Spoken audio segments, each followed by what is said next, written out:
যারা আলেমদের সাথে বেয়াদবি করেছে, ফাঁসি দিয়েছে, আল্লামা সাঈদীর মতো মানুষকে হত্যা করেছে, তাদের সাম্রাজ্যকে আল্লাহ পাক টুকরা টুকরা করে দিয়েছেন। ঠিক কিনা বলে? সে আল্লাহ আছে না নাই? আর জোর বলেন আছে না নাই? নবীজি কেন এসেছেন, কি জন্য এসেছেন? নবীজির আগমনের ভীষণ মিশন এই আয়াতের মধ্যে এসে নবীজি এসেছেন আল্লাহর দ্বীনকে আল্লাহর জমিনে কায়েম করার জন্য। নবীজি এসেছেন দ্বীন কায়েমের জন্য। ভীষণ ছিল এটা। নবীজি শুধুমাত্র তাহলিল পড়ার জন্য, খতম দেওয়ার জন্য, এগুলোর জন্য না, দ্বীন কায়েম, সমস্ত ভ্রান্ত মতবাদের উপরে আল্লাহর দ্বীনকে কায়েম করার জন্য নবীজি এসেছেন। এই জন্য আমরা যদি নবীর আশিক দাবি করি, আল্লাহর দ্বীন কায়েমের পক্ষে, আল্লাহর দ্বীন কায়েমের মতের পক্ষে আমাদেরকে দাঁড়িয়ে যেতে হবে। ঠিক কিনা বলে? তাহলে সফল হব আমরা। বন্ধুরা আমার, আমেরিকার একটাই বড় মসজিদে খতিব সাহেব প্রতি জুমাবারে জুমার নামাজের পরে কিছু ইংরেজি ট্রান্সলেশন করা বই নিয়ে, আল্লাহর দাওয়াত নিয়ে, আল্লাহর পরিচয়, নবীর পরিচয়, বইগুলো নিয়ে রাস্তায় দাঁড়িয়ে থাকে। যাদেরকে পায় সবাইকে এক একটা করে বই দেয়, নেন বই নেন। ওরা খ্রিস্টান, ওরা বইটা পরে যদি ঈমান আনে, এই জন্য সবাইকে দাওয়াতের উদ্দেশ্যে এক একটা ছোট ছোট বই দেয়। ইমাম সাহেব, খতিব সাহেব, তার 10 বছরের ছেলে আছে, ওনাকে সাথে নিয়ে যায়, আব্বু চলো আমরা দাওয়াত দিব। দাওয়াত দেওয়ার জন্য রাস্তা বেরিয়ে যায়, ফুলতলা মনে করেন দাঁড়িয়ে থাকে, যাদেরকে পায় তাদেরকে দেয়। একদিন জুমার পরে অন্ধকার হয়ে গেছে, জ্বর আসবে। ছেলেটা রেডি হয়ে বাপকে বলতেছে, আব্বু আজকে কি বের হবেন না? আব্বু বলতেছে, না, জ্বর আসবে, বৃষ্টি আসবে, এখন আমরা আর বের হব না, যাওয়ার দরকার নাই, আবহাওয়া খারাপ। ছেলেটা বলতেছে, আব্বু আপনি না গেলেও আমাকে আপনি অনুমতি দেন, আমি মানুষকে দাওয়াত দিব, আমাকে অনুমতি দেন। যা আব্বু, তাড়াতাড়ি চলে আসবা, বেশি দূরে যাইও না, চলে আসবা, বইগুলো নাও, দিয়ে চলে আসবা। ছেলেটা দিতে দিতে দিতে দিতে একটা বই রয়ে গেছে, আকাশের অবস্থা খারাপ, বৃষ্টি আসবে। ছেলেটা বলে, দেখি না এদিকে একটা ঘর আছে, এই ঘরের মধ্যে বইটা দিয়া আমি চলে যাব আব্বুর কাছে।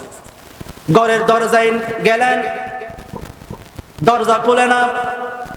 ছেলেটা বলে, আমি চলে গেলে হবে না, বই তো আছে, দেখি না কে আছে ভিতরতে, কেউ আছে।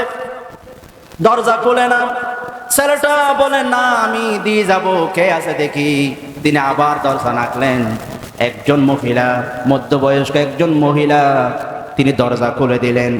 ছেলেটা হাসি মনে, খুশি মনে হেসে বলতেছে, আন্টি দুনিয়ার কেউ আপনার খবর নিক আর না নিক, এই বইয়ের মধ্যে এমন একজন মালিকের পরিচয় আছে, তিনি আপনার খবরাখবর নে।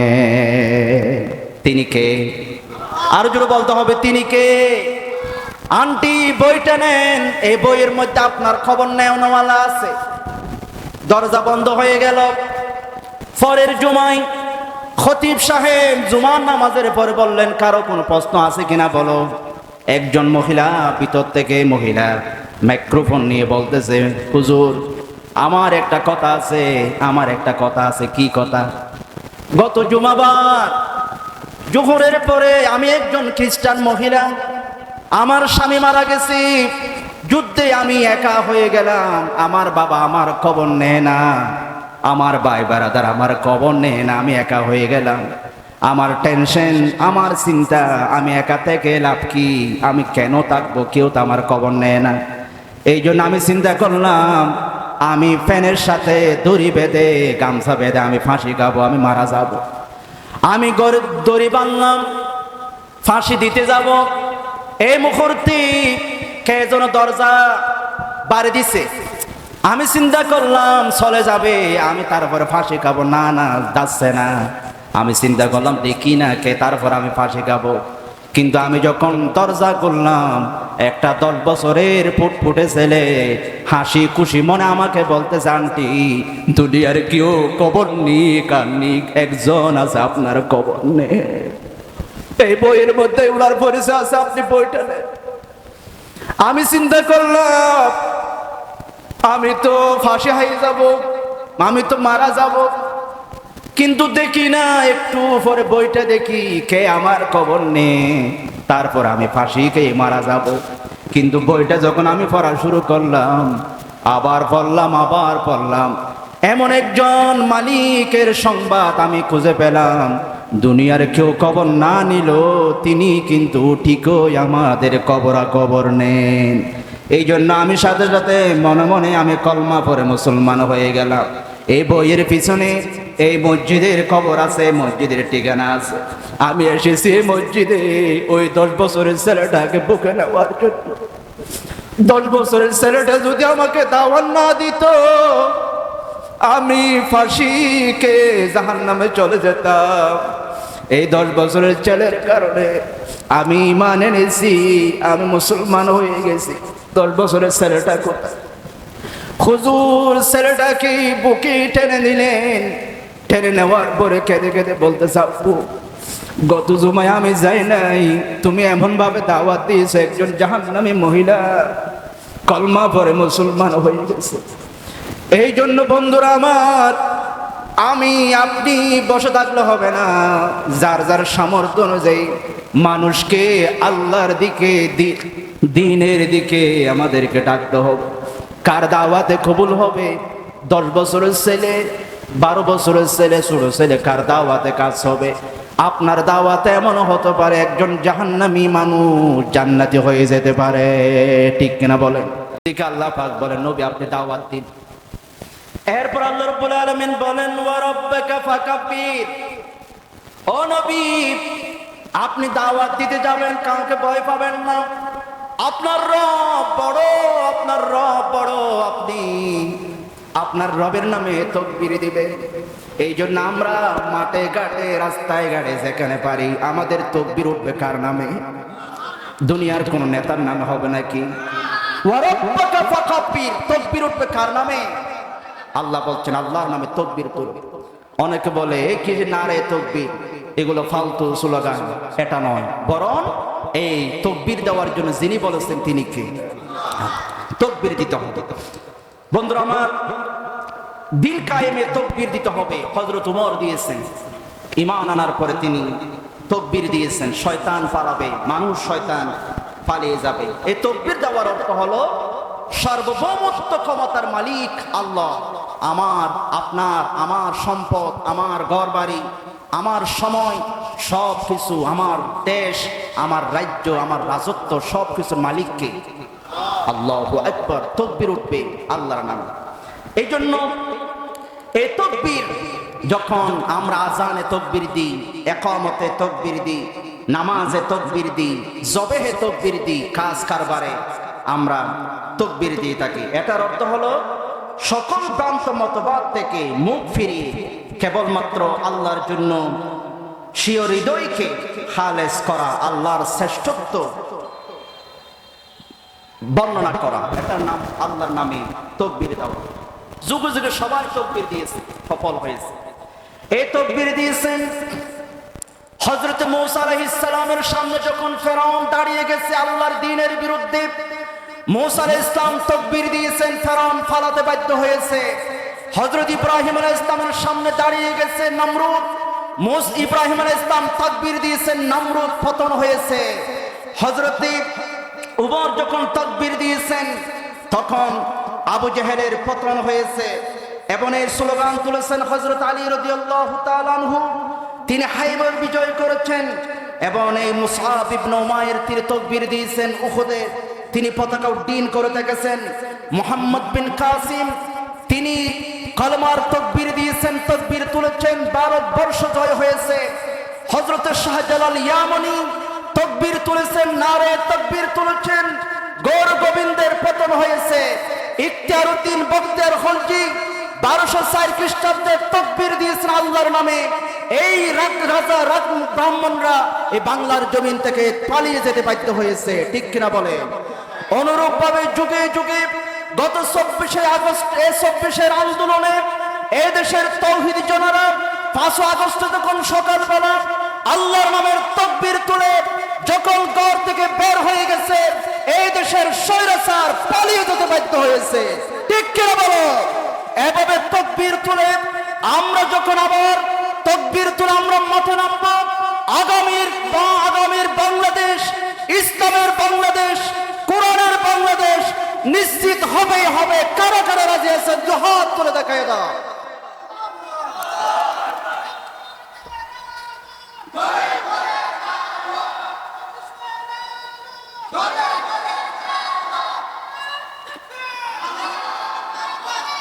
এই জন্য বন্ধুরা বলেন রব্বাকা ফাকাব্বির, আমাদের তাকবীর উঠবে কার নামে? এরপরে আল্লাহ পাক বলছেন ওয়াসিয়াবাকা ফাতাহির, আপনার কাপড় আপনি পরিষ্কার রাখুন। নরমাল সরল অনুবাদ, আপনার কাপড় আপনি পরিষ্কার রাখুন। পোশাক, পবিত্র পোশাক আপনি পরুন। আপনি এমন এক পোশাক পরবেন, অনেকে আমরা বুজুর্গগিরি দেখাইয়া বলি না বেশি ভালো পোশাক পরার দরকার নেই, সিরা বিড়া যদি কাপড়টা জুব্বাটা সিরা হয়, কয়েকটা তালি থাকে, আমরা মনে করি উনি বড় বুজুর্গ, বড় পিসাব, এই জন্য সিরা কাপড় পরে না। সুন্দর পোশাক পরা এটা হচ্ছে নবীর আদর্শ। সুন্দর পোশাক, শালীন পোশাক, যেই পোশাক দেখলে পরে আল্লাহর কথা মনে পড়ে যাবে, এরকম শালীন পোশাক আমাদেরকে পরতে হবে। অহংকারী পোশাক পরা যাবে না। এমন পোশাক পরা যাবে না যে পোশাক টাকনুর নিচে চলে যায়। এমন পোশাক পরা যাবে না যেটা আল্লাহ এবং রাসূল নিষেধ করেছেন, মানে পোশাকের মধ্যে স্বর্ণ ব্যবহার করা অথবা অহংকার হয়, এরকম কোন পোশাক পরা যাবে না। তাফহিমুল কোরআনে পোশাকের 6টি অর্থ এসেছে। জোরে বলেন কয়টি? 4 প্রকারের পোশাকের কথা বলা হয়েছে। এখানে পোশাক পবিত্র করার অর্থ হলো পোশাককে নাফাক থেকে পবিত্র রাখা। আপনার পোশাক পবিত্র রাখুন, এটার অর্থ হলো নাফাক থেকে পোশাককে পবিত্র রাখা। 2 নম্বরে বাহ্যিক পোশাককে পবিত্র রাখা। আপনি যে পোশাকটা পরলেন এটা দ্রুত যেন থাকে, এটা যেন নাফাক লাগিয়ে না থাকে, পরিষ্কার পরিচ্ছন্ন পোশাক থাকা। 3 নম্বরে পোশাকে নৈতিক দুষ্ত্রুটি থেকে পোশাক মুক্ত থাকতে হবে। যে পোশাকের মধ্যে কোনো গর্ব অহংকার করা যাবে না, টাকনুর নিচে পা যাওয়া যাবে না। কারণ রাসূলুল্লাহ সাল্লাল্লাহু আলাইহি সাল্লাম বলছেন লা ইয়ানজুরুল্লাহু ইলা মান জাররা সাওবাহু, যার কাপড় টাকনুর নিচে চলে যায় ওনার দিকে আল্লাহ পাক রহমতের নজরে তাকাবেন না। জোরে বলি নাউজুবিল্লাহ। এই জন্য এগুলো খেয়াল রাখতে হবে। 4 নম্বরে নিজেকে নৈতিক দোষ ত্রুটি থেকে পবিত্র রাখা। ওয়াসিয়াবাকা ফাতাহিরের অর্থ হলো কাপড় পরিষ্কার রাখার, এটার অর্থ হলো নিজেকে সমস্ত খারাপি, হিংসা, বিদ্বেষ, গীবত, অহংকার থেকে নিজেকে পরিষ্কার রাখা, ভিতরে পরিষ্কার রাখা, নিজের শরীরকে সমস্ত খারাপি থেকে পরিষ্কার রাখা। এটা হচ্ছে পবিত্র পোশাক পবিত্র রাখার অর্থ। এরপরে পোশাক হবে সৌন্দর্যের মাধ্যম। হায়া, এটা একটা পোশাক। লজ্জা, যার লজ্জা নাই তার ঈমান নাই। এই জন্য আপনার পোশাক সুন্দর কিন্তু লজ্জা নাই, ওনার দিকে কেউ তাকায় না অথবা ওনাকে ঘৃণা করে, এই জন্য লজ্জা শরম এটা একটা পোশাক। আবার আল্লাহ পাক নারীদেরকেও পোশাক বলেছেন, হুন্না লিবাসুল লাকুম, আল্লাহ পাক বলছেন নারীরা তোমাদের পোশাক। এটার অর্থ কি? নারী থাকলে আপনার সৌন্দর্য। আপনি যদি মনে করেন আমার টাকা পয়সার অভাব নাই, বিয়ে করব না, বিয়ে করার দরকার নাই, মেয়ে একটাকে ফালা দরকার কি না, আমার কি অভাব নাকি, আমার টাকা আছে, যা মন চাই, ঠিক কিনা? কারণ এটা পোশাক। পোশাক থাকলে যেমন সুন্দর লাগে, আপনার পাশে একজন নারী থাকলে আপনাকে সুন্দর লাগে। জোরে বলি সুবহানাল্লাহ। এই জন্য নারী হচ্ছে সৌন্দর্যের মাধ্যম, এটা আপনার সৌন্দর্য। এই জন্য তাদের সাথে ওয়াশিরুহুন্না বিল মারুফ, সুন্দর আচরণ করো। নারীদের সাথে খারাপ আচরণ করা যাবে না। নারীদের ভাষা বুঝতে হবে। ফিলিস্তিনের একজন লেখক আহমদ শাওকানি, তিনি একটা বই লিখেছেন লির রিজালি ফাকাত। বইটার নাম হচ্ছে শুধুমাত্র পুরুষদের জন্য, এটা নারীদের জন্য বই নয়। এই বইয়ের মধ্যে 218 পৃষ্ঠায় তিনি কিছু নারীদের ভাষা বলেছেন। তিনি বলেন নারীদের ভাষা বুঝতে হবে পরিবারের শান্তির জন্য। আপনার স্ত্রীর ভাষা আপনাকে বুঝতে হবে। যদি না বুঝেন আপনার মাথা রাগ চলে আসবে, আপনি বউকে মারা শুরু করবেন। ওরা কি বলতে চায়, আপনি ফেকুয়া যাবেন তো বলছেন এই তুমি তাড়াতাড়ি কাপড় পরো, ডাক্তারের কাছে যেতে হবে, কয় মিনিট লাগবে? আপনার স্ত্রী বলবে 5 মিনিট। আপনি গাড়িকে ফোন দিলেন, এই ড্রাইভার 5 মিনিট পরে চলে আসো, আমি ফেকুয়া যাবো। এখন ড্রাইভার এসে দাঁড়িয়ে আছে, 5 মিনিটের জায়গায় 10 মিনিট, 10 মিনিটের জায়গায় 15 মিনিট। আপনার স্ত্রী এখনো শুনো লিপস্টিক মাছতেছে, এখন বরহও পরে নেই, ঠিক কিনা? তো উনি বলেন আপনি নারীর ভাষা বুঝেননি। নারী যখন বলবে 5 মিনিট লাগবে, তখন আপনাকে বুঝতে হবে আমার স্ত্রী আমাকে বলছে লা ইয়ানজুরু ইলা সাআতিক আপনি আপনার গড়ির দিকে তাকাবেন না, আমাকে রেডি হতে, আমাকে শুনো মেকআপ করতে যতক্ষণ লাগে আমি ততক্ষণ রেডি হব, আপনি খবরদার গড়ির দিকে তাকাবেন না। আপনি যদি 5 মিনিট মানে যদি বুঝেন 5 মিনিট, তাহলে এই পরিবার অশান্তি নেমে যাবে। এই জন্য আজ থেকে আপনার স্ত্রী যখন বলবে 5 মিনিট, তখন আপনি বুঝবেন কমসে কম 1 ঘন্টা, কমসে কম কতক্ষণ। ওরা 5 মিনিটের জীবনও কি হতে পারবে না, রেডি হতে পারবে। একটা নারীর ভাষা আপনাকে বুঝতে হবে। 2 নম্বরে, আপনার স্ত্রী 1 বছর 2 বছর পরে হঠাৎ করে একদিন আপনি মোবাইল লাগতেছেন, একদিন এসে বলতেছে, আপনাকে এসে বলতেছে, দেখো তো আমার বাবিরা আমাকে বলে হাল আব্দু সামিনা, আমি নাকি বেশি মোটা হয়ে গেছি। এখন আপনি যদি মোবাইলের টেলায় খেয়াল না করো, তুই তো বিয়ে করির সময় যে কত সুন্দর আছিলে, এখন বেশি কি হয়ে গে জোর হন, এখন বেশি কি হয়ে গে, মোটো হয়ে ভালো না লাই। এখন আপনি দেখবেন আপনার স্ত্রী এমন ভাবে ফুলবে, আপনাকে আর বাতও দিবে না, আপনার সাথে আর কত বলবেন। আপনি স্ত্রীর ভাষা বুঝেননি। আপনার স্ত্রী যখন আপনাকে এসে বলবে হাল আব্দু সামিনা, আমি কি মোটা হয়ে গেছি, তখন আপনাকে বুঝতে হবে আমার স্ত্রী আমার থেকে কি চায়। আমার স্ত্রী আমার থেকে চায় ফাইন্নি আখবিরুকা, তুমি আমাকে খবর দাও, আন্নি জামিলা, তোমাকে, তখন আপনাকে বলতে হবে কে বলছে, ভাবি বলছে, সব মিথ্যা কথা, তোমার মতো সুন্দরী আমাদের করলিয়া পাড়ায় আর একটাও নেই। এটা যদি বলে আপনার স্ত্রী খুশি হয়ে যাবে, আপনাকে ভালো ভালো খাওয়াবে, ঠিক কিনা? এই জন্য নারীর ভাষা বুঝতে হবে, তারা কি চায়, তারা তাদের ভাষা বুঝতে হবে। 10টা বাজে আপনি বলেন আমি একটু বন্ধুদের সাথে বেড়াতে যাচ্ছি, তখন আপনার স্ত্রী যদি বলে আচ্ছা তোমার ইচ্ছা, সাথিক তোমার ইচ্ছা। এখন আপনি যদি মনে করেন আমার ইচ্ছা মানে আমার স্ত্রী আমাকে অনুমতি দিছে, আপনি ভাষা বুঝেন নাই। আপনার স্ত্রী যখন বলবে তোমার ইচ্ছা, তার মানে বলতেছে খবরদার আপনি বন্ধুর সাথে ফাল্লাই যাবেন, আপনি তাড়াতাড়ি ঘরে আসেন। আপনি তাড়াতাড়ি কোথায় আসেন, ভাষা বুঝতে হবে।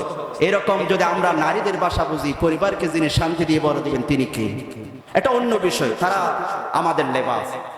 এরপরে আল্লাহ রাব্বুল আলামিন বলছেন ওয়াররুজা ফাহাজুর, ও নবী আপনি শিরিক থেকে, সমস্ত পঙ্কিলতা থেকে, শিরিক থেকে আপনি বেঁচে থাকেন, আপনি বেঁচে থাকেন, শিরিক থেকে আপনি পবিত্র থাকেন।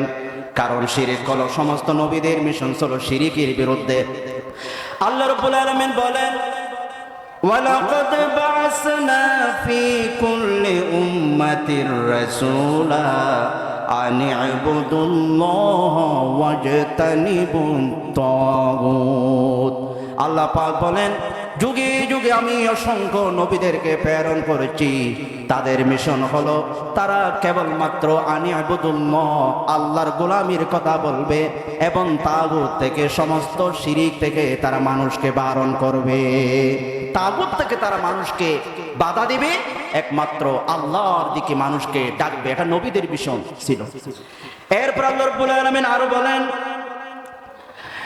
ইন্নাহু মান ইউশরিক বিল্লাহি ফাকাদ হারামাল্লাহু আলাইহিল জান্নাহ ওয়া মাওয়াহুন নার ওয়া মা লিয-যালিমিনা মিন আনসার।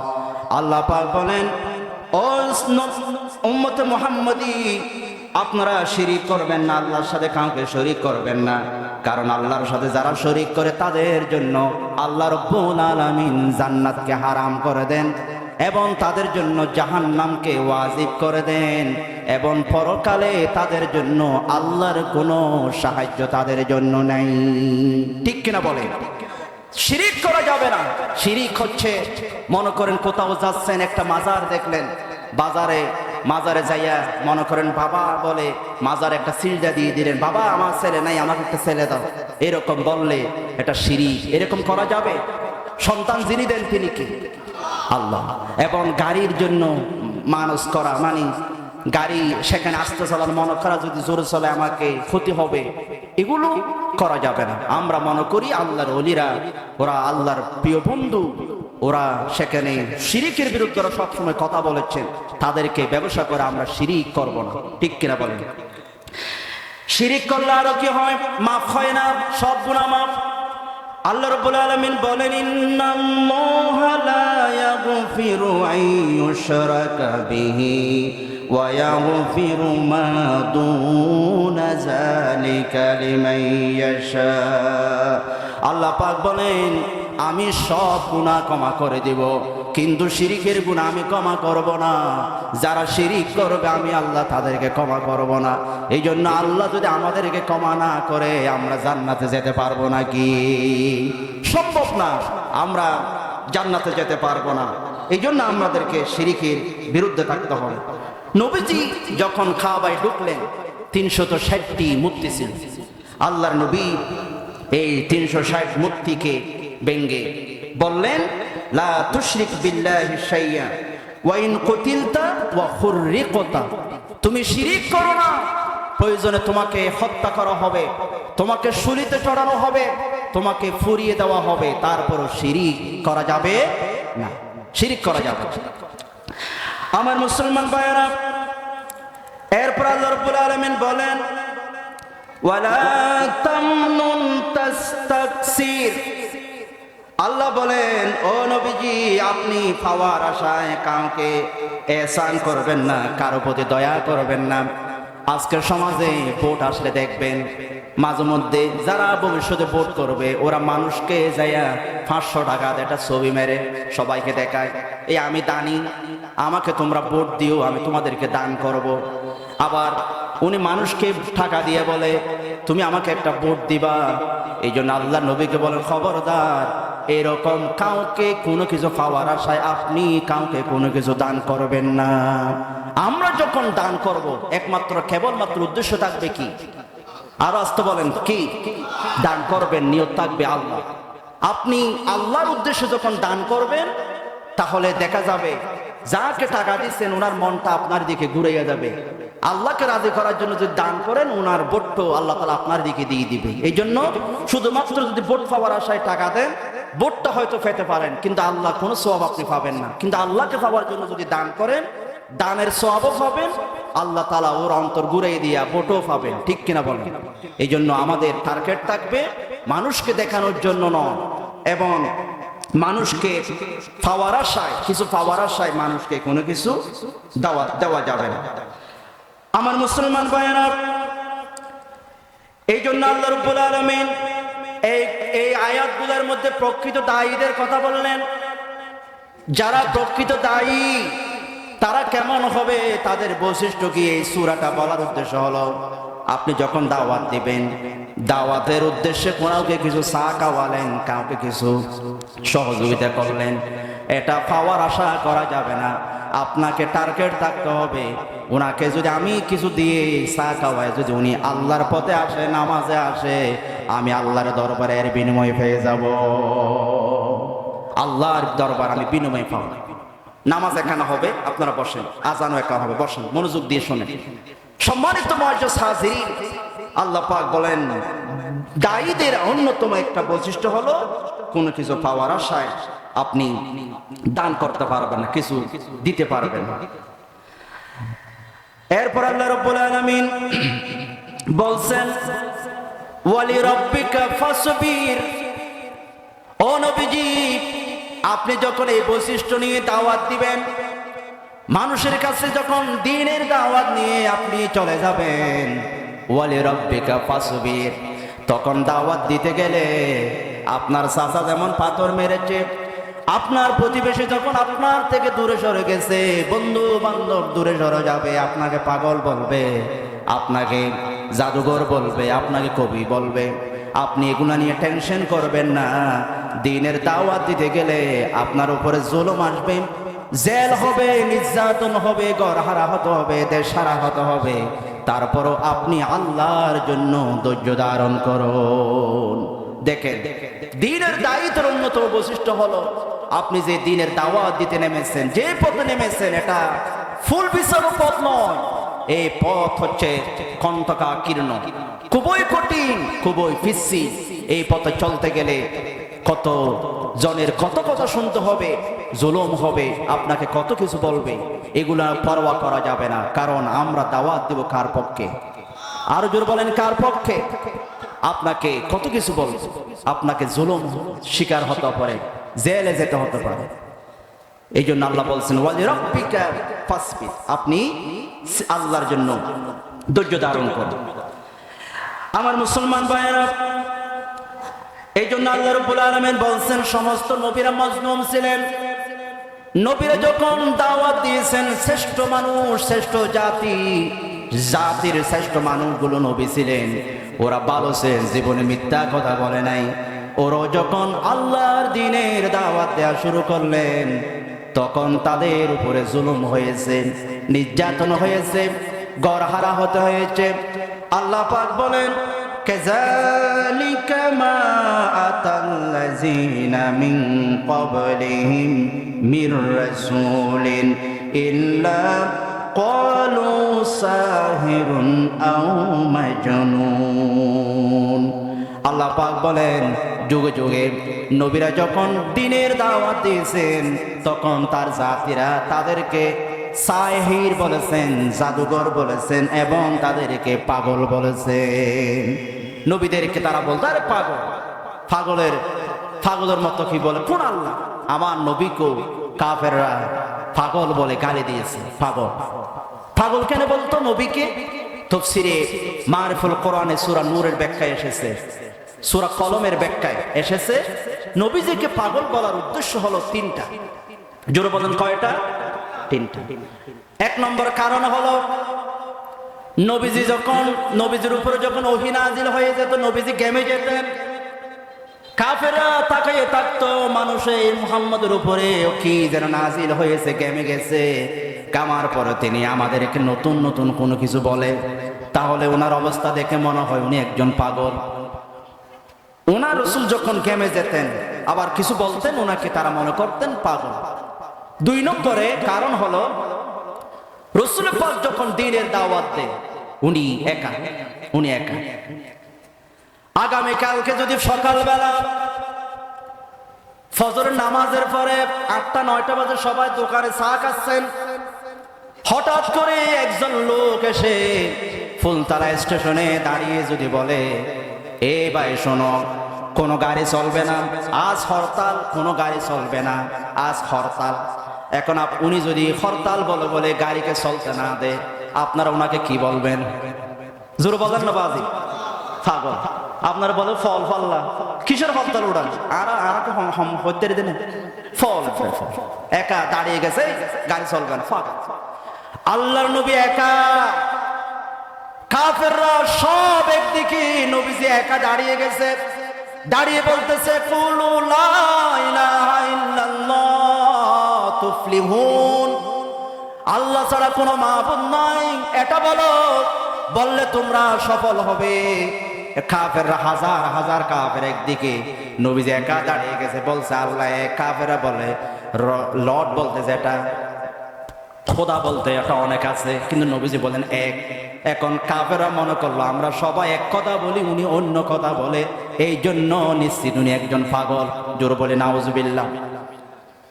3 নম্বরে কেন পাগল বলতো? তার কারণ হচ্ছে দুশমনের আশায়। কিসের আশায়? দুশমনের। সবাই জানে উনি খুব ভালো মানুষ। মনোযোগ দেন, মনোযোগ।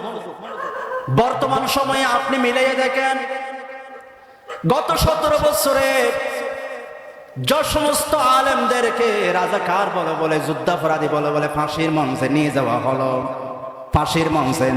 হলো, এবং আমাদের পক্ষে, আলেমদের পক্ষে যারা ছিল, ওরা বড় বড় মঞ্চে বলেছে এই আলেমদেরকে, আল্লামা সাঈদীদেরকে যে আজকে ফাঁসির মঞ্চে নিয়ে যাওয়া হচ্ছে, এরা নির্দোষ, ওরা কোনো দোষ করে নাই। ঠিক কিনা? সবাই বলছে ওরা নির্দোষ। আজকে এসে যারা বলছিল নির্দোষ, ওরা এখন এসে বলে এরা রাজাকার। ঠিক কিনা? বলে কি বলে না? তখন ভালো ছিল, এখন রাজাকার হয়ে গেছে, তাহলে বুঝতে হবে এটা শুধুমাত্র দুশমনের খাতিরে। ঠিক কিনা? আগে ভালো ছিল, এখন কেন খারাপ? দুশমনি। এই জন্য নবীজি দুশমনির খাতিরে, উনি আমাদের দুশমন, এই জন্য ওনাকে কিছু বলতে হবে। এই জন্য নবীজিকে তারা পাগল বলতো, পাগল বলতো। আল্লাহ পাক বলেন, যুগে যুগে নবীরা যখন দ্বীনের দাওয়াত দিত, তখন কাফেররা নবীদেরকে জাদুঘর, কবি, পাগল বলে নবীদেরকে তারা গালি দিত। পাগল বলে নবীজিকে তারা গালি দিত। এরপরে ওয়ারাকা ইবনে নাওফাল, হাদিজার স্বাস্থ্য ভাই, ওনার কাছে যখন রাসূলকে নিয়ে গেছে, ওনাকে দেখার পরে ওয়ারাকা বলতেছে ইয়া লাইতানি ফিহা জাযআন আকুনু হাইয়া হিনা ইউখরিজুকা কওমুক। শোনো, আমি দেখতে পাচ্ছি তুমি যে এই পথে চলতেছো, যে পথে যাচ্ছ, এটা বড় কঠিন পথ। এ পথ বড় সহজ নয়, এটা কঠিন পথ। এবং আমি যদি জীবিত থাকি, আমি ওনার পক্ষে দাঁড়াবো, ওনার পক্ষে আমি দাঁড়াবো। তাহলে ওয়ারাকা ইবনে নওফল জানে, আমি তাওরাত জাবুর ইনজিলে পড়েছি, এই পথে যারা চলে, দ্বীনের পথে যারা চলে, তাদেরকে যুগে যুগে এভাবে কষ্ট সহ্য করতে হয়। কষ্ট আসলে তাদেরকে ধৈর্য ধরে টিকে থাকতে হবে। ঠিক কিনা বলেন? এরপরে আল্লাহ রাব্বুল আলামিন আরো বলেন, যখন দাওয়াত দিবেন আপনার উপরে জুলুম হবে, ও নবী আপনার বিরুদ্ধে তারা ষড়যন্ত্র করবে। আল্লাহ পাক বলেন ওয়া ইয ইয়ামকুরু বিকাল্লাযিনা কাফারু লিয়ুসবিতুকা আও ইয়াকতুলুক আও ইউখরিজুকা। আল্লাহ পাক বলেন, ও নবীজি আমি নিজে আল্লাহ দেখেছি কাফেররা আপনার বিরুদ্ধে ষড়যন্ত্র করতেছে। আপনি তো ভালো মানুষ, কাউকে কোনোদিন গালি দেন নাই, কাউকে কোনোদিন খারাপ কথা বলেন নাই। আপনার মতো ভালো মানুষ কাফেররা বলে আপনার মতো ভালো মানুষ নেই। কিন্তু আমি দেখি তারা ষড়যন্ত্র করতেছে, আউলিউসবিতুকা আপনাকে তারা বন্দী করবে, এবং আও ইয়াকতুলুক অথবা তারা আপনাকে ফাঁসি দেবে, আপনাকে তারা হত্যা করবে, অথবা আও ইউখরিজুকা তারা আপনাকে আপনার দেশ থেকে তারা আপনাকে তাড়িয়ে দিবে।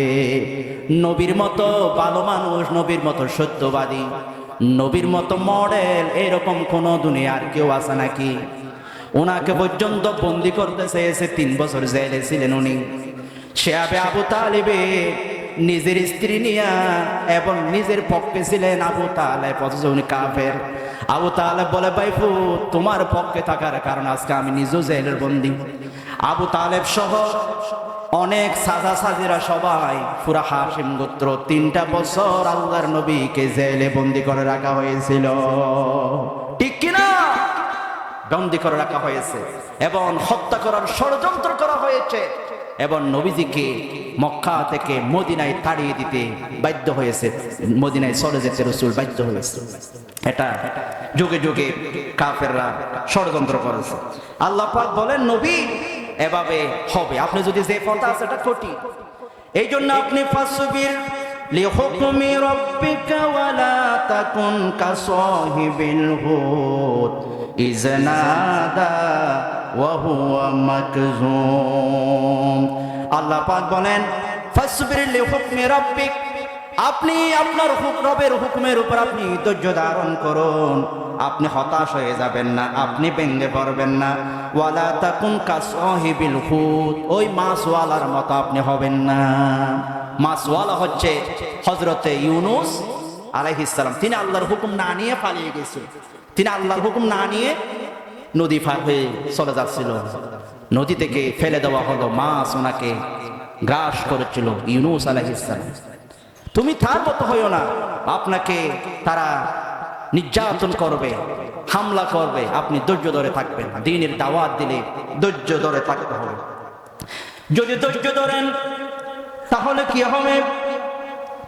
আল্লাহ রাব্বুল আলামিন বলেন ফালাম তাকতুলুহুম ওয়ালাকিন্নাল্লাহা ক্বাতালাহুম ওয়ামা রামাইতা ইয রামাইতা ওয়ালাকিন্নাল্লাহা রামা।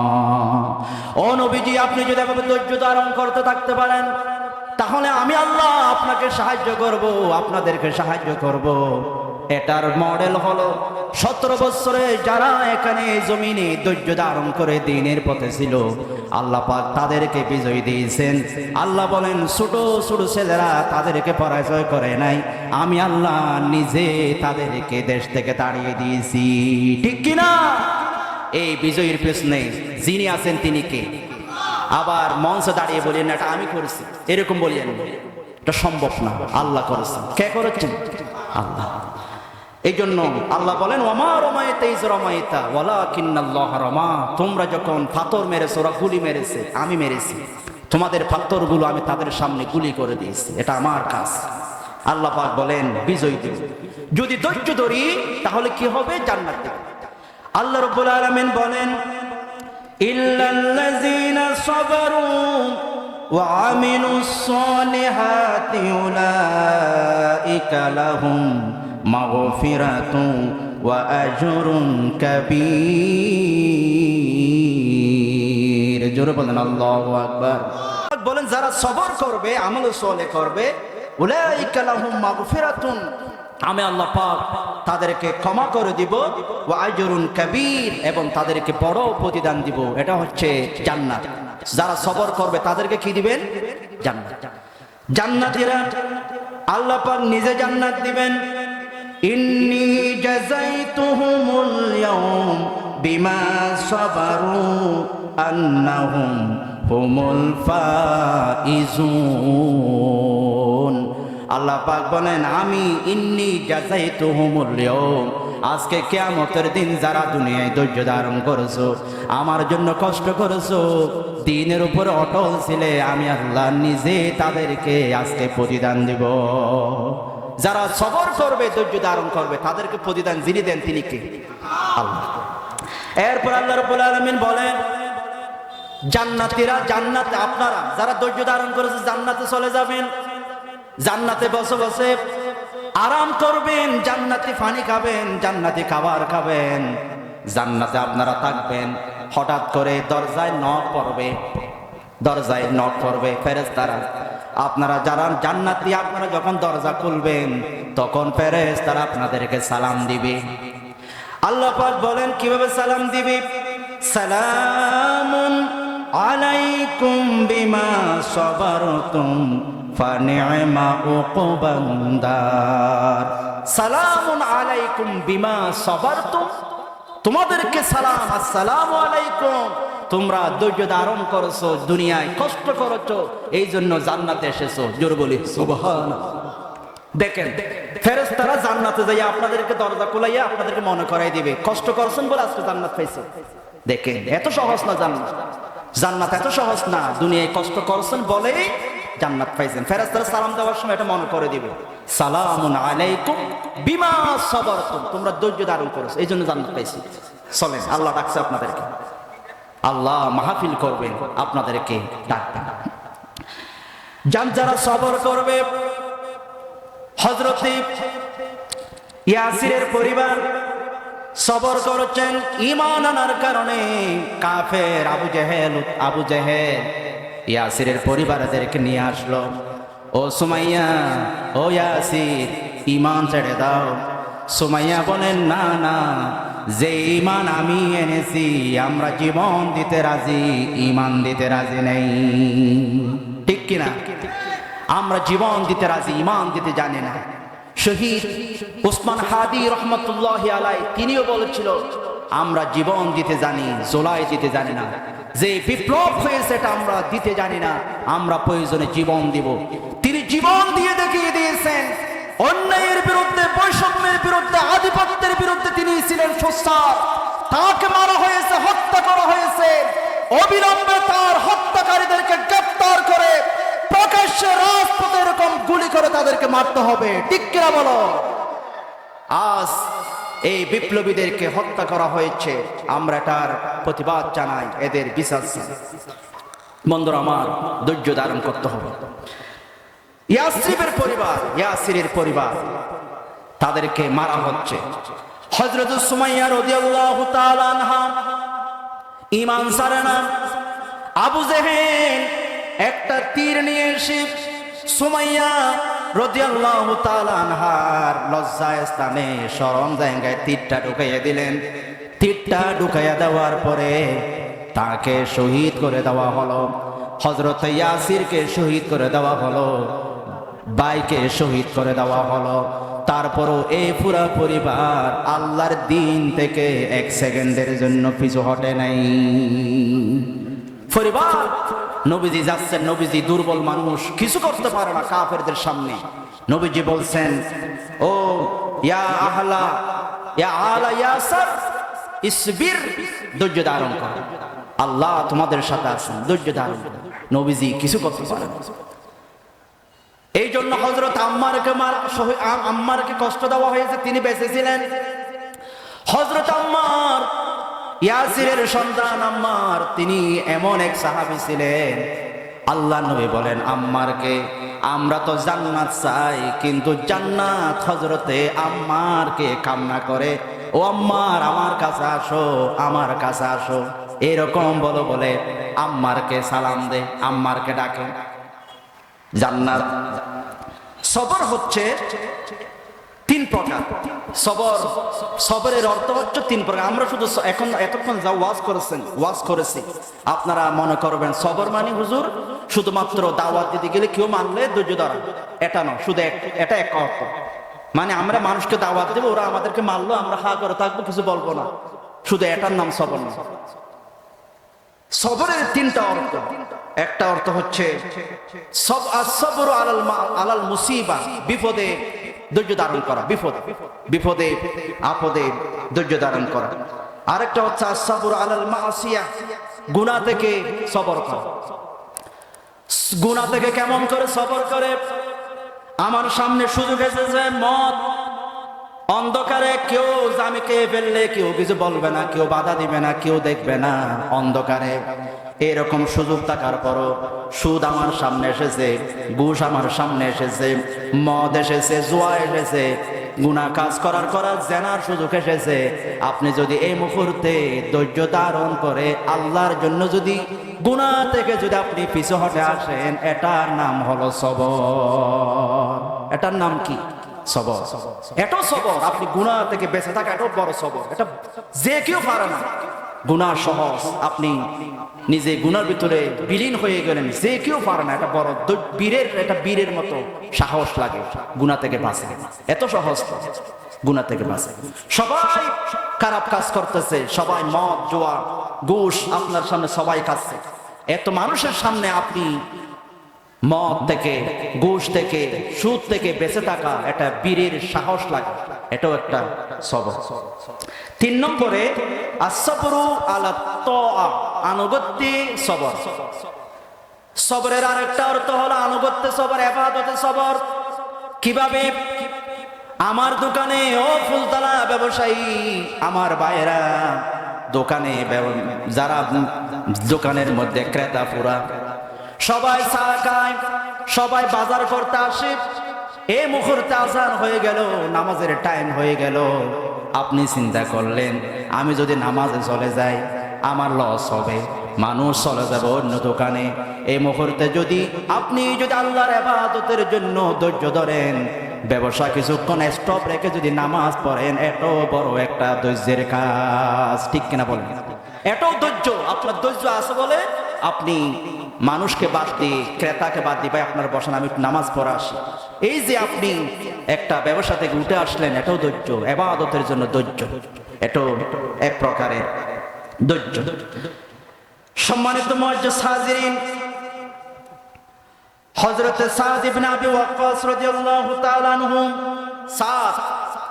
সাদ ইবনে আবি ওয়াক্কাস রাদিয়াল্লাহু তাআলা আনহু, তিনি যখন ঈমান এনেছেন, কলমা পড়ে যখন মুসলমান হয়ে গেছেন, মা তাকে বলতেছে, সাদ তুমি আমাকে ভালোবাসেনি? সাদ বলে, হ্যাঁ ভালোবাসি, তো তোমাকে ভালোবাসি। মা বলতেছে, সাদ তুমি যদি আমাকে ভালোবাসো, আমি ওয়াল্লাহ আল্লাহর কসম করে বলছি, তুমি যতক্ষণ ঈমান ছাড়বে না, লা আকুলু ওয়ালা আশরাবু, আমি কিছু খাবো না, কিছু আমি পান করব না, আমি উপোস থাকবো। ঈমান ছাড়লে আমি খাবো। তুমি আমাকে ভালোবাসো? আমি ভালোবাসি। তাহলে আমাকে যদি বাঁচাতে চাও তুমি ঈমান ছাড়ো। সাদকে বলতেছে, হযরত সাদ রাদিয়াল্লাহু তাআলা বলতেছে, মা তুমি না কে মারা যাবে, আমি ঈমান ছাড়ব মনে করছো নাকি? আমি এমন ধৈর্যশীল আল্লাহর দ্বীনের জন্য, আল্লাহর ঈমানের উপর আমি এমন ধৈর্যশীল। ওয়ালাউ কানাত লাকি মিআতুন, আম্মু আপনি একবার না খেয়ে যদি, আপনি না খেয়ে যদি মারা যান, একবার মারা যাবেন, আবার জীবিত হবেন, আবার মারা যাবেন, আবার জীবিত হবেন, আবার মারা যাবেন, আবার জীবিত হবেন। আপনার যদি 100টা জীবন থাকে, 100 বার জীবিত হইয়া যদি 100 বার মারা যান, আল্লাহর কসম করে বলছি, ঈমানের উপরে আমি এমন ধৈর্য ধরব, আপনি 100 বার মারা গেল আমি ঈমান ছাড়ব না। নারে তাকবীর! লিল্লাহে তাকবীর। ঈমান হচ্ছে সাহাবী সাদ ইবনে আবি ওয়াক্কাস। তিনি বলেন, আম্মু মনে করেছেন আপনার জন্য আমি ঈমান ছাড়ে দেব, আপনি মারা যান, অসুবিধা নেই। তখন সাদের মা বলে, এমনি কেমনে সম্ভব, কেমনে সম্ভব, এটা কিভাবে সম্ভব? তখন তিনি নিজে ঈমান আনলেন, মুসলমান হয়ে গেলেন। এই জন্য বন্ধুরা, আমি আপনাদের সামনে সূরা আল মুদ্দাসসিরের 7টি আয়াত আপনাদের সামনে তুলে ধরেছি। এই 7টি আয়াত শুধুমাত্র শুনলাম, শুধুমাত্র বুঝলাম, এটা বললে হবে না। আগামীকাল থেকে এই 7টি আয়াতের আমল আমাদের করার দরকার আছে না নাই? নবীজি এখন নাই, নবীকে বলা মানে মূলত আমাদেরকে বলা। এই কোরআন এসেছে আমাদের জন্য, আমাদেরকে বলা। এই আয়াতগুলা থেকে আমরা কি শিখলাম? শিক্ষা হলো এই আয়াত, প্রথমে 2 আয়াতের মধ্যে আল্লাহ পাক সম্বোধন করেছেন, নির্দেশনা দিয়েছেন। এরপরে 5টি আয়াতের মধ্যে দায়িত্বের জন্য, দায়িত্ব পালন করার জন্য আমাদেরকে প্রস্তুত করেছেন এবং আমাদেরকে শক্তি আহরণ করার জন্য আহ্বান করেছেন। কিছু গুণাবলী আমাদেরকে বলেছেন।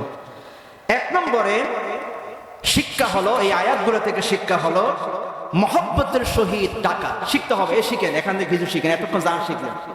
আমার নবীজিকে আল্লাহ পাক আদর করে ডেকেছেন, ইয়া আইয়ুহাল মুদ্দাসসির। আপনি যখন কাউকে দাওয়াত দিতে যাবেন, ওনাকে যদি প্রথমে গালি দিয়া, ধাক্কা দিয়া, বড় কথা বলে দূরে সরাইয়া দেন, উনি জীবনও আপনার কথায় নামাজ পড়বেন, ঠিক কিনা? এই জন্য ওনাকে আদর করে ডাকতে হবে, সোহাগ করে ডাকতে হবে, প্রয়োজনে চা খাওয়াতে হবে, তারপরে সুযোগ পেলে নামাজের দিকে নিয়ে আসতে হবে। 1 নম্বর, যাকে দাওয়াত দিবেন মহব্বতের সহিত ওনাকে ডাকতে হবে, সোহাগ দিয়ে আদর করে তাকে ডাকতে হবে। 2 নম্বরের শিক্ষা হলো সর্বদা সক্রিয় থাকতে হবে, সক্রিয় থাকতে হবে। কম্বল মুড়ি দিয়া অলস হইয়া এক কিনারে পড়ে থাকা যাবে না। সব সময় আমাদেরকে আল্লাহর দ্বীনের জন্য, আল্লাহর জন্য আমাদেরকে সক্রিয়ভাবে আমাদেরকে দাঁড়িয়ে যেতে হবে। এটা হচ্ছে 2 নম্বরের শিক্ষা। 3 নম্বরের শিক্ষা হলো দাওয়াত দিতে হবে আল্লাহর দিকে। উদু ইলা সাবিলি রাব্বিক, আপনার রবের দিকে মানুষকে ডাকা, নামাজের দিকে ডাকা, দ্বীনের দিকে ডাকা, অন্যায় পথ থেকে ডাকা। আপনি কয়জন মানুষকে নামাজি করেছেন? আপনার সামনে আপনি ফুলতলা আজান হয়, আপনি চলে আসেন, আপনার পাশের জন উনি হিন্দু না, উনি মুসলিম না। যারা নামাজ অবস্থায় ফুলতলা দোকানে বসে থাকে ওরা সবাই হিন্দু। জোরে বলেন। কোন ধরনের মনে হয় হিন্দু, না হলে মনে হয় বৌদ্ধ। ও তাহলে ওরা কি বলেন? মুসলমান কেমনে নামাজে সময় বসে থাকতে পারে? সম্ভব না, বিশ্বাস হয় না আমার। এটা আপনারা বিশ্বাস করলে আমার বিশ্বাস হয় না। মুসলমান ফরজ নামাজ আল্লাহ ডেকেছেন নামাজের দিকে। কোন মুসলমান নামাজ কায়েম হয়ে গেছে, কোন মুসলমান পাশে বসে বসে চা খেতে পারে না। উনি যদি সত্যিকারের মুসলমান হয়, ওনাকে আল্লাহর জন্য ওনাকে নামাজে দাঁড়িয়ে যেতে হবে, ঠিক কিনা বলো? তাহলে আগামীকাল দেখা যাবে নামাজে সময় যারা নামাজ পড়বে ওরা মুসলিম, আর যারা চা খাবে এটা পরে দেখা যাবে ওরা কি। বন্ধুরা আমার, তাহলে আমাদেরকে দাওয়াত দিতে হবে। আপনি নামাজে আসবেন, আরেকজনকে নিয়ে আসবেন, ধরে ভাই আসেন, এই নামাজে 2 মিনিট লাগবে ভাই, আসেন না ভাই। ওনাকে একটু আদর করে ডাকেন, সোহাগ করে ডাকেন, ওনাকে বুকে জড়াইয়া নেন, চা খাওয়াইয়া বিলটা আপনি দিয়ে ওনাকে বুকে টানে নিয়ে মসজিদে নিয়ে আসেন। 2 দিন 3 দিন ওনাকে ডাকবেন, দেখবেন উনিও নামাজে হয়ে যাবে। উনি আর 10 জনকে ডাকবে, আপনি সওয়াব পাবেন, আপনার কারণে নামাজে হয়েছে। এই জন্য আজ থেকে আমাদের মিশন প্রতি ওয়াক্ত নামাজে আমার 5 জনকে ধরে, দোকানে গল্প করতেছি ওনাকে ধরে মসজিদে নিয়ে আসার দরকার আছে না নাই? কারা কারা আনবেন একটু হাত তোলেন তো। মাশাআল্লাহ, আল্লাহ কবুল করুক, সকলে বলে আমি। আনবেন তো সবাই? দেখবেন যারা হাত তুলেছেন আগামীকাল একজন অপরজনকে দেখবেন ডাকেন কিনা, নিয়ে আসবেন। 5 জনকে ধরে নিয়ে আসবেন নামাজ। দাওয়াত দিতে হবে আল্লাহর জন্য। উনি যদি নামাজে হয়, আপনি বসে বসে বোনাস পাবেন। আপনি নামাজ পড়বেন, উনিও নামাজ পড়বে, উনি আরো 10 জনকে নামাজে পড়াবে, আপনি বোনাস, আপনি সওয়াব পাবেন। এই জন্য বন্ধুরা 4 নম্বরে মানুষকে আপনি দুটোটা দিয়ে দাওয়াত দিতে হবে। শুধুমাত্র বই দেখালে হবে না। নামাজ না পড়লে জাহান্নামে যাবেন শুধু এটা বললে হবে না, ওনাকে আপনি আশা দিতে হবে। বন্ধু নামাজ না পড়লে জাহান্নামে যাবেন এটা বলার দরকার নাই, ওনাকে বলতে হবে বন্ধু চলেন চলেন নামাজে যাই, নামাজ পড়লে যিনি জান্নাত দেবেন তিনি কে? চলেন বন্ধু জান্নাত আশা দিতে হবে। আমরা তো শুধু ভয় দেখায়, হুজুররাও শুধু জাহান্নামের ওয়াজ করে। আমি মনে করি যেখানে শুধু জাহান্নামের ওয়াজ হয় সেখানে জান্নাতের আলোচনা হওয়া দরকার। দুটোটা লাগবে, ভয় এবং আশা দুটোটা আমাদের ভিতরে থাকতে হবে, দুটোটা দিয়ে আমাদেরকে দাওয়াত দিতে হবে। 5 নম্বরে, সর্বক্ষেত্রে আল্লাহর সার্বভৌমত্ব চূড়ান্ত। সব জায়গায় আমার পরিবার পরিজন থেকে শুরু করে সর্বক্ষেত্রে একমাত্র রাজত্ব হবে, সার্বভৌমত্ব হবে, বড়ত্ব হবে কার?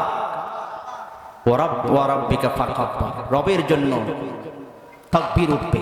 রব তিনি রাজত্বের মালিক, তিনি, ওনার জন্য আমাদেরকে ডাকতে হবে। জনাব তারেক রহমান দেশে আসার পরে সেদিন রাত্রে উনি একটা স্ট্যাটাস দিয়েছেন, উনি স্ট্যাটাস একটা আয়াত দিয়েছেন। উনি বলছেন রাজত্বের মালিক আল্লাহ, তিনি বলেছেন আল্লাহ যাকে চায় তাকে বেইজ্জতি করে তাড়াই দিতে পারেন, আর যাকে চান তাকে সম্মানিত করতে পারেন। ঠিক কিনা বলেন? উনি বুঝাইছেন আমাকে যারা তাড়িয়ে দিয়েছিল দেশ থেকে, তাদেরকে আল্লাহ পাক দেশ থেকে তাড়িয়ে দিয়েছেন, আমাকে সম্মানিত করে লক্ষ মানুষের মাঝে আমাকে আবার ফেরত দিয়েছেন। ঠিক কিনা বলেন? এই জন্য আমরা সব সময় ঘোষণা করব একমাত্র বড়ত্ব কার?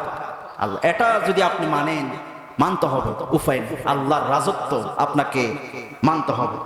6 নম্বরে, আপনাকে দাওয়াত দিতে গেলে ভিতরে এবং বাহিরে পবিত্র হতে হবে।